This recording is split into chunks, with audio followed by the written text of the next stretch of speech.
I just did that debate last week in Austin for the Free Press and FIRE, the Foundation for Individual Rights and Expression. The topic of the debate was, does the West need a religious revival? Of course, my answer was no. This was at the Paramount Theater in Austin. Beautiful theater. It was about 2,000 seat, standing room only audience. Barry Weiss and the Free Press plus FIRE, they have a huge audience, so that was really nice. My debate partner was Adam Carolla, the atheist, conservative comedian and podcaster, who is just an amazing guy, just really quite colorful and thoughtful and intelligent and a great storyteller. And he was funny. I think that's one reason we won the debate. And we were up against Ayaan, Hirsi, who you all know, of course, and Ross Douthat from the New York Times. He has a new book out called Believer. He's coming on the show, so we'll be, no, not Believer, Believe. Why everyone should be religious. I read the book. He's coming on the show to discuss it, so I'll not address those claims here. The topic of the debate, again, was, does the West need a religious revival? Ayaan and Ross said yes, of course. And their argument was, well, you can watch the debate. We'll post the link in the show notes, and it's all over the internet. But more or less, it's something like, why is there such an increase in depression, anxiety, and suicides and homicides and all the bad things going on in America today, supposedly? And these bad things seem to correlate with the decline of religiosity, that is to say, the rise of the nuns. Anyway, I got into this a little bit, but the data showed that, in fact, it's not like atheism. America has become an atheist nation, not at all. It just went from like 90% believing in God to 75% believing in God, and like 80% being religious to 60% being religious. So it's not exactly like there's just a vacuum of religiosity in America. But in any case, it was a great event. It's worth watching. All the commentators had thoughtful comments. There was an opening video, professionally produced, introducing the topic and us. Barry Weiss gave a nice introductory speech and then moderated the debate very professionally. Everybody was super polite and thoughtful. And so overall, it was a good experience, and I was grateful to be part of that. It was an Oxford-style debate. So they vote before with the audience. They had the audience vote before by text and after. And so I was relieved at the beginning to see that most of the people were on Ayaan and Ross's side. That is to say, they think that America or the West does need a religious revival. By the time we were done, we moved 12% of them over to our side. So again, it's with Oxford style. It's whoever moves the most people to their side, not whoever ends up with the most people on their side. So we won by 12%. Here's the way they described it. Shermer and Carolla were able to convince 12% of the audience to switch to their side, that religion is not the answer, changing more minds than their opponents and winning the night. The fourth debate I've done in the Oxford style, one at Oxford, at the Oxford Union, two at Intelligence Squared in New York. And so I'm 4-0 for what it's worth. Anyway, I began by pointing out that we weren't here to debate whether God exists or not, or if anyone personally needs a religious revival, or whether or not religion is good for individuals. Sometimes it is, sometimes it isn't. Some people get great value out of religion, some people don't. I don't. But that's a different question. Here, we're looking at the Western world, and so also not debating whether the non-Western world needs religion. That is, would Christianity be better than Islam in some Islamic countries? Well, most people in the West would say, yeah. And maybe even I would. I haven't really given it that much thought, but probably I would. But that, again, wasn't what we were debating.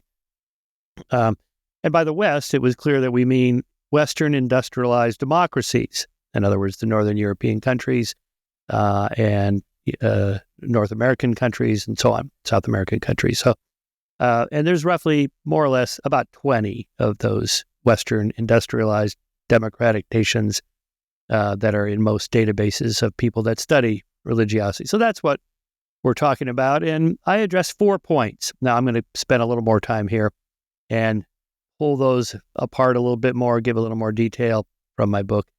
And because we only got 5 minutes, so it goes by pretty fast after you thank everybody and make a few opening comments, then your 4 points kind of just blows by pretty quickly. And then I had a chance to make a few more points when Barry was kind of getting the conversation to ricochet around the room between the four of us.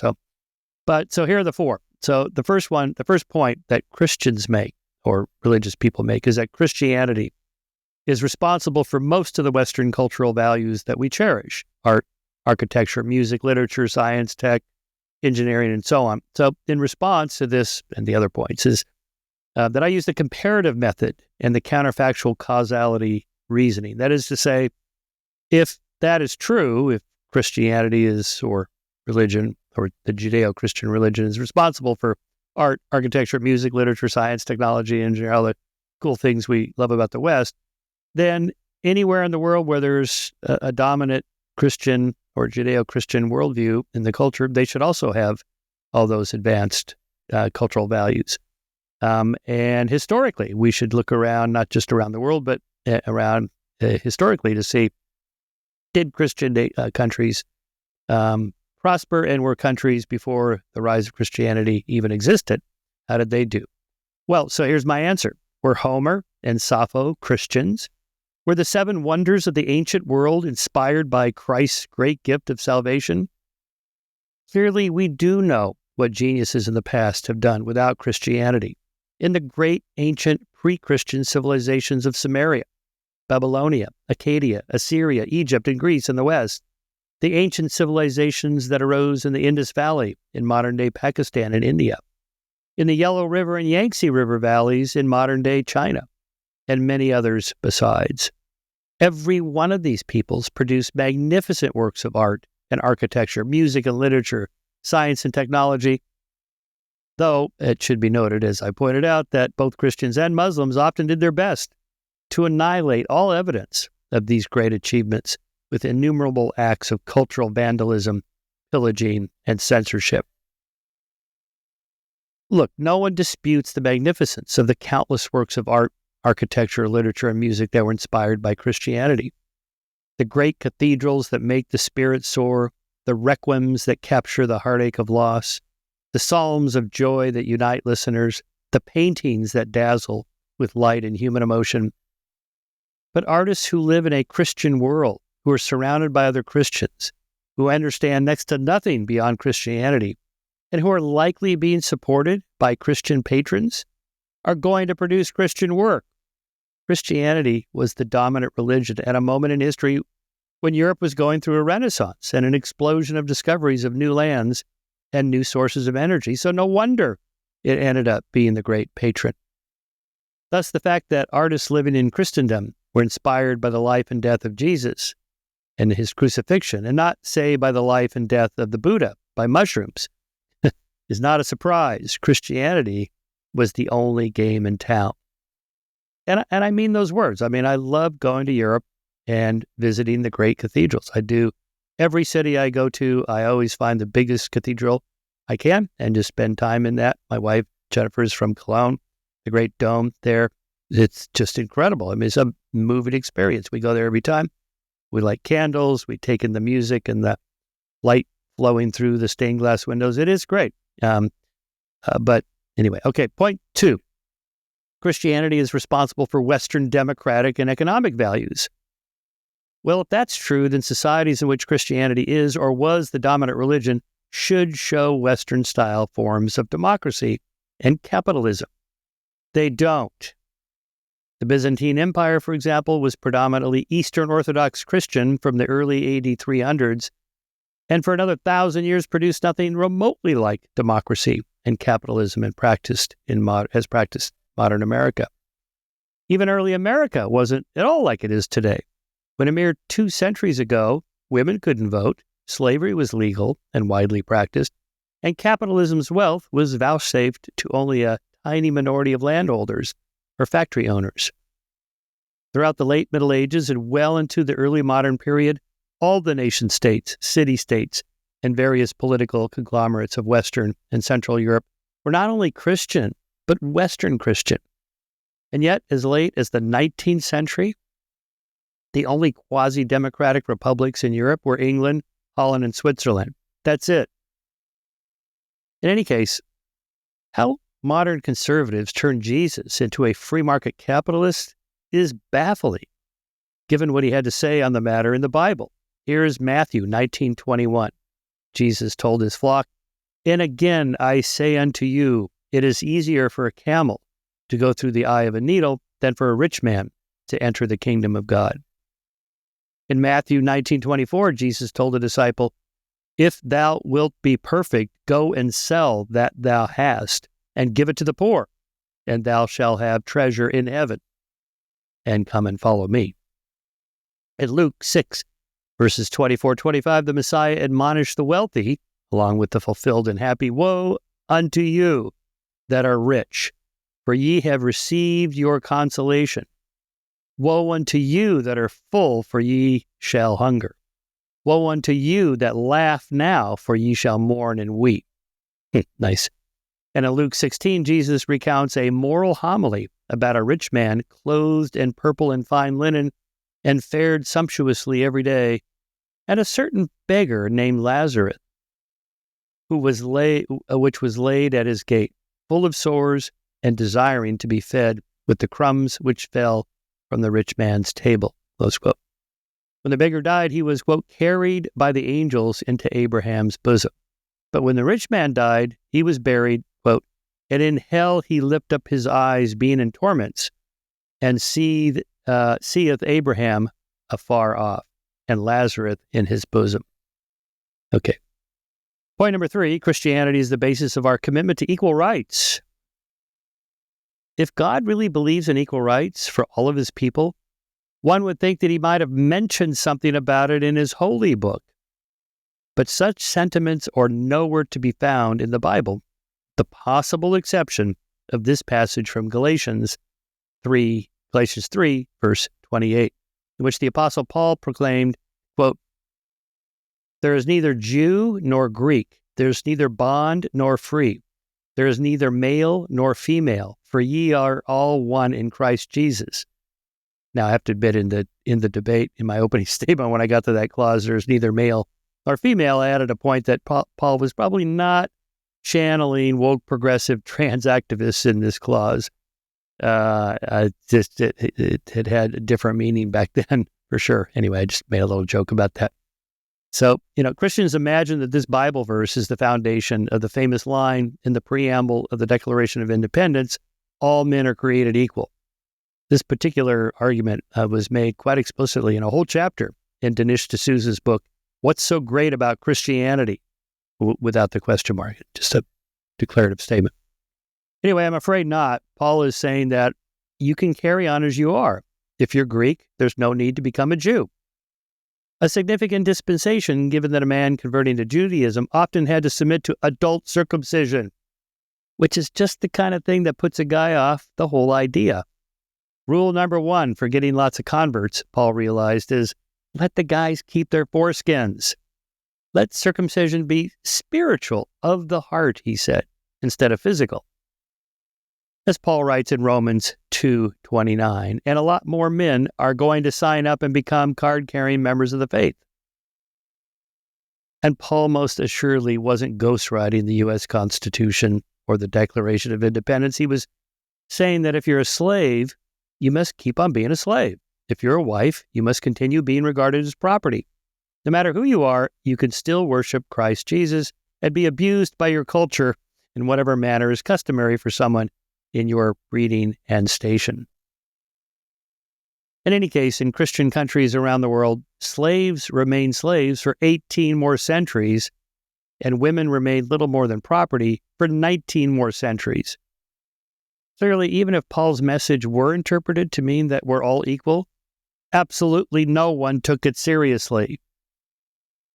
As for Thomas Jefferson's declaration that all men are created equal, far from the Bible being the source of this greatest of all moral precepts, Jefferson explained its inspiration a half a century after he wrote it.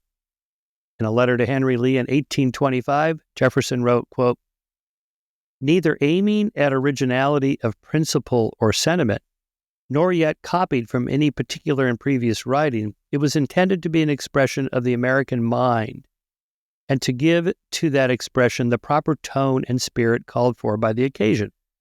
All of its authority rests then on the harmonizing sentiments of the day, whether expressed in conversation, in letters, printed essays, or in the elementary books of public right, as in Aristotle, Cicero, Locke, Sidney, etc.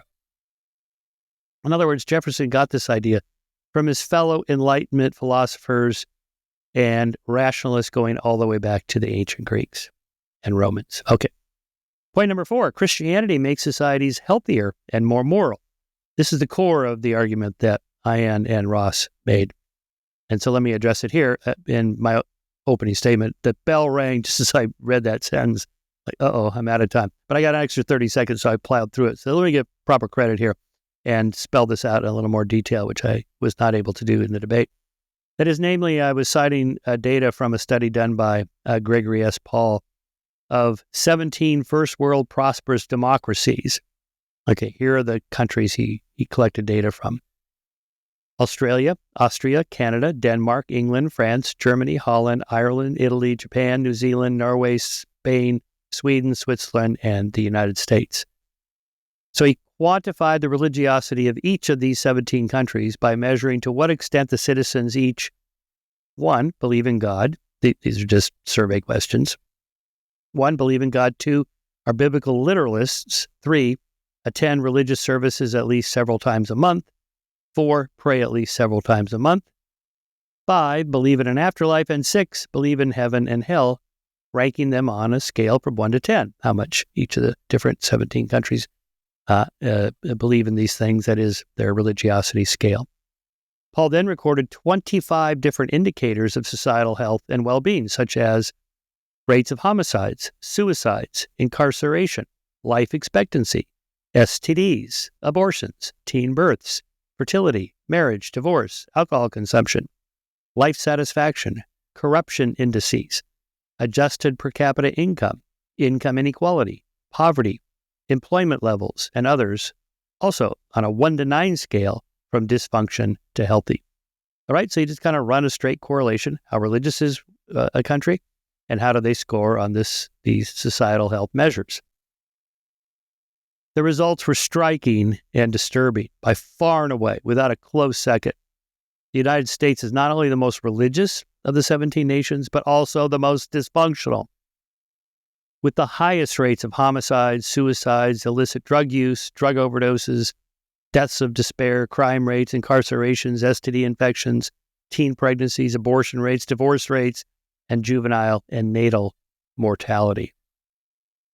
Okay, I'm not claiming religion causes those things, but you're the one, my debate opponents, making the argument that religion is good for society. Oh yeah? If it's such a powerful force for societal health, then why is America, the most religious nation in the Western world, also the most unhealthiest in the great majority of social measures? Even inside the country, the same patterns hold true. The most religious states, the 50 states, are among the poorest, with the highest rates of homicides, suicides, abortions, and the like. Here's how Greg Paul clarified his study in an email response to my query before the debate about any updates or follow-ups he had to his original study. He is, by the way, writing an updated article for Skeptic in a forthcoming issue on the health and wealth of nations. Okay, here's Greg Paul. Quote, the more atheistic the advanced nations are, the more socioeconomically prosperous the citizens tend to be, with the low theism Nordic nations prone to be doing the best in these factors. Additional data shows broadly similar patterns in the world at large. Conversely, Gallup results on religiosity and well-being in each of the 50 states shows that a correlation between less of the first and more of the latter within the United States. It has long been known that the Bible Belt has high rates of murder, premature death in general, and poverty. All of the number of studies on the matter have produced similar results. And this is true of the late Ronald Inglehert's recent book, Religion's Sudden Decline, which shows that theism is in demographic trouble across the world. He continues, the reasons why mass religion does not produce good results are well understood. Theism theism is based on ideological opinions rather than on pragmatic secular policies that are proven to work. Just as importantly, it is well documented that as socioeconomic conditions, educational levels, etc., get better, religion persistently decreases in popularity, there being no known major exceptions. That means religion cannot thrive in successful societies. That in turn simply means religious societies can never be successful since the success degrades popular theism. Okay, I'm not sure, close quote from Greg Paul, I'm not sure I'd go quite that far, but he makes a very poignant point there. And if people who disagree with this, show us your data, okay? This is an empirical question. So show us on average, across the world over time, the more religious the nations, the more prosperous they are or healthy they are in all these societal measures. I'll wait. Okay. I did acknowledge in response to Barry's question to me in the first round of the debate that once moral progress is going along in a particular area, most religions eventually get on board, as in the abolition of slavery in the 19th century, women's rights in the 20th century, and gay rights in the 21st century. But this often happens after a shamefully protracted lag time. Yes, you can find in the abolition of slavery movement the handful of religious people, Quakers, Samuel Wilberforce, and a few others, agitated for the abolition of the slave trade.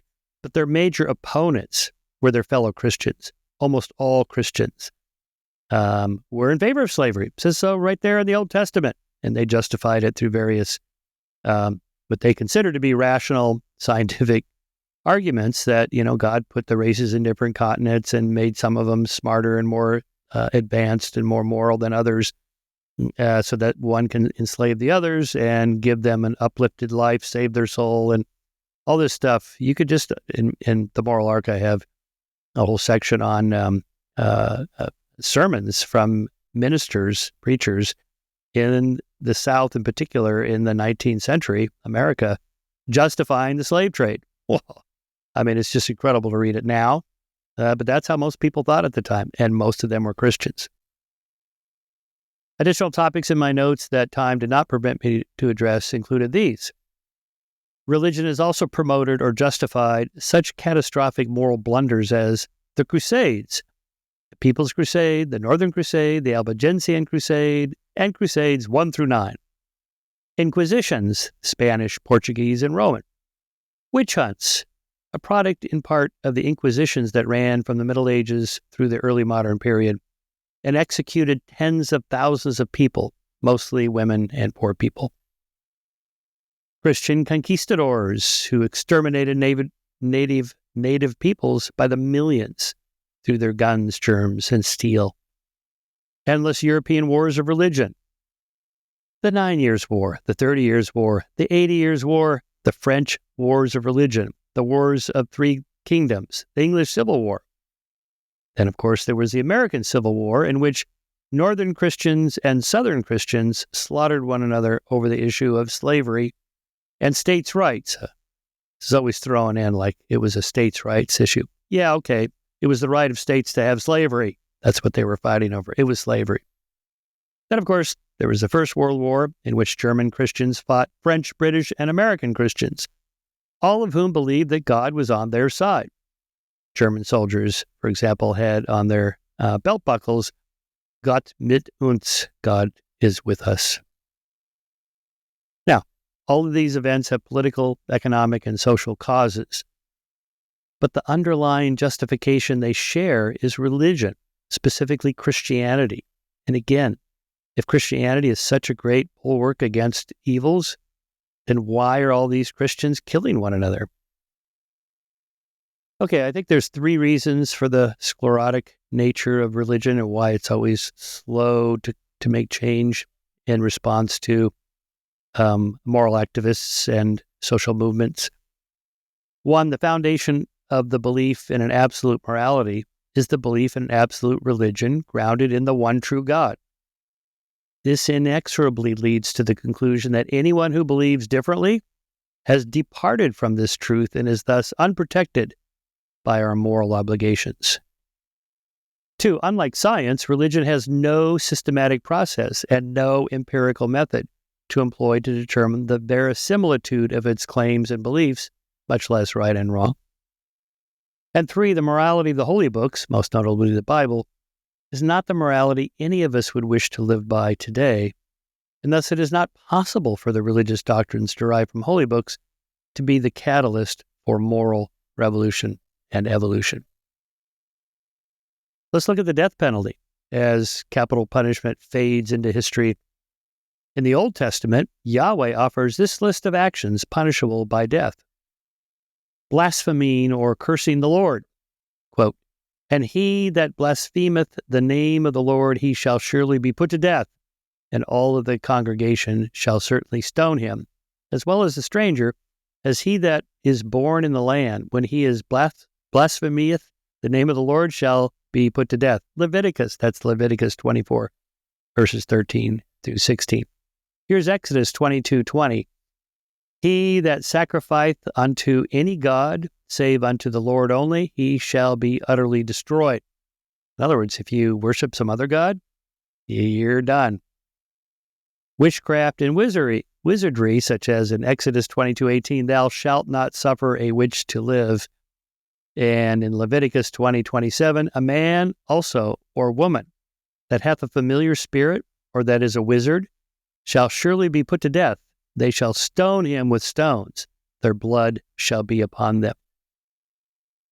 Then there's the rules about sex in Deuteronomy, like this one in chapter 22. "If any man take a wife and find her not a maid, then they shall bring out the damsel to the door of her father's house, and the men of her city shall stone her with stones, that she die." If you didn't quite follow that, if she's not a virgin, then you can go ahead and kill her. Great. Homosexuality. This is Leviticus 20:13. "If a man also lie with mankind, as he lieth with a woman, both of them shall have committed an abomination. They shall surely be put to death. Their blood shall be upon them." Nice. Working on the Sabbath. 6 days shall work be done, and on the 7th day there shall be to you a holy day, a Sabbath of rest to the Lord. "Whosoever doeth work therein shall be put to death." Look, I'm not against the idea of taking a day off of work. It's a good idea, actually. It's good for mental health, physical health, health with your family, friends, everything. It's all good. I do it. But being put to death if you don't do it? Yeah, right.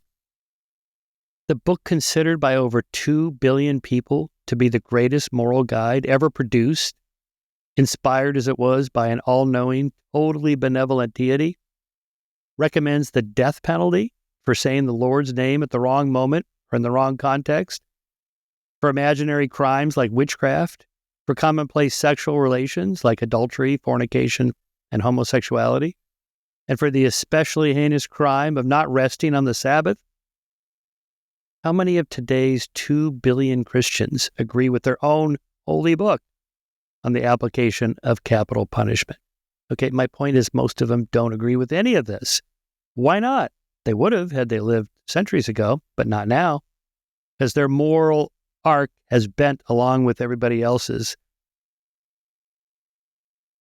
Let me end this overview on religion with a few highly critical comments about biblical morality, but then I'll end with a few more positive and ecumenical comments on why we, all religious and non-religious people, need to work together to solve the many collective action problems that humanity faces. On the dark side of the moral scale, the Bible has to be one of the most immoral works in all literature. Woven throughout the Begats and Chronicles, Laws and Customs, is a narrative of accounts written by and about a bunch of Middle Eastern tribal warlords who constantly fight over land and women, with the victors taking dominion over both. It features a jealous and vengeful God named Yahweh, who decides to punish women for all eternity with the often intolerable pain of childbirth, and further condemns them to be little more than beasts of burden and sex slaves for the victorious warlords. Why were women to be chastened this way? Why did they deserve an eternity of misery and submission? It was all for that one terrible sin, the first crime ever recorded in the history of humanity, and it was a thought crime, no less, when that audacious autodidact Eve dared to educate herself by partaking of the fruit of the tree of the knowledge of good and evil. Whoa. Worse, she inveigled the first man, the poor unsuspecting Adam, to join her in choosing knowledge over ignorance. For the appalling crime of hearkening unto the voice of his wife, Yahweh condemned Adam to toil in thorn and thistle-infested fields, and further condemned him to death, to return to the dust from whence he came. Nice. Yahweh then cast his first two delinquent children out of paradise, setting a cherubim and a flaming sword at the entrance to be certain that they could never return. Then, in one of the many foul moods he was wont to fall into, Yahweh committed an epic hemoclysm of genocidal proportions by killing every sentient being on earth, including unsuspecting adults, innocent children, and all the land animals. What did they do?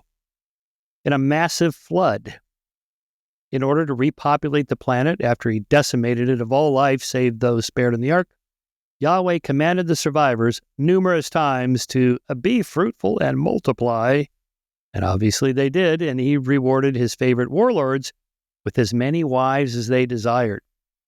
Yeah, just look it up.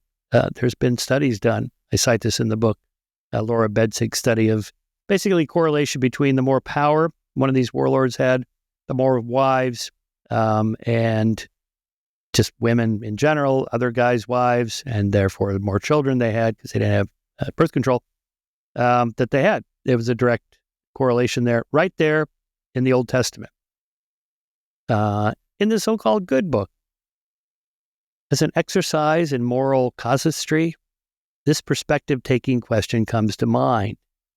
Did anyone ask the women how they felt about this arrangement? What about the millions of people living in other parts of the world who had never heard of Yahweh? What about the animals and the innocent children who drowned in the flood? What did they do to deserve such a final solution to Yahweh's anger problem? Many Christians say that they get their morality from the Bible, but this cannot be true. Because as holy books go, the Bible is possibly the most unhelpful guide ever written for determining right from wrong. It's chock full of bizarre stories about dysfunctional families, advice about how to beat your slaves, how to kill your headstrong kids, how to sell your virgin daughters, and other clearly outdated practices that most cultures gave up centuries ago. Okay, I know that sounds pretty harsh, so let me just end on a good note. This actually is from the opening page of that chapter 4 in the Moral Arc. On the good side of the moral scale, it was Jesus who said to help the poor, to turn the other cheek, to love thine enemies, to judge not, lest ye be judged, to forgive sinners, and to give people a second chance. In the name of their religion, people have helped the poor and needy in developed nations around the world. In America, they are the leading supporters of food banks for the hungry and post-disaster relief. Many Christian theologians, along with Christian churches and preachers, advocated the abolition of the slave trade, as I already acknowledged, and continue to press for justice in modern times. Some civil rights leaders were motivated by their religion, most notably the Reverend Martin Luther King Jr., whose speeches were filled with passionate religious tropes and quotes. I have deeply religious friends who are highly driven to do good, and though they may have a complex variety of motives, they often act in the name of their particular religion. Okay, so that's good. Religion can and does motivate people to do good works, and we should always acknowledge any person or institution that pushes humanity further along the path of progress, expands the moral sphere, or even just makes the life of one other person a little easier. Should acknowledge that back to the debate, Ayaan Hirsi Ali has written that there's some personal motives for her conversion to Christianity, namely just living under the threat of a fatwa, that is, she's going to be murdered. Ever since she escaped Somalia, moved to Amsterdam, where she became a citizen, member of parliament, made a film about the abuse of women in Islam and defending women's rights and so on. And her fellow filmmaker, Theo van Gogh, was murdered on the streets of Amsterdam with a knife in his chest. If I recall, there was a note attached to it saying Ayaan was next. So she's been living with that for a quarter century with armed guards. I barely saw her at the debate because she was, sort of protected by these armed guards. This is a terrible way to live, and she's had a difficult time struggling with that. She's written about this and talked about it in podcasts, that, it was Christianity that helped her deal with her depression and self-medication to deal with this issue. After Salman Rushdie was attacked and almost murdered on stage at that Chautauqua a couple of years ago, or Ayaan just thought, well, I'm probably next. She's got kids. Totally understandable. So to somebody who says, look, religion really helped me, I say, okay, that's great. But whatever it takes. I mean, life is hard and there's a lot of bad people and bad things that happen. Religion can and does provide support for a lot of people. I have no problems with that. We're not talking about that at all. So, but anyway, I just wanted to say that. So I'll end with a quote from one of my heroes, Carl Sagan. There he is, right up over my right shoulder. To that end, we should do well to emulate the ecumenicalism of the late astronomer Carl Sagan, who appealed to all religious faiths to join scientists in working to preserve the environment and to end the nuclear arms race. He did so because he said, we are all in this together.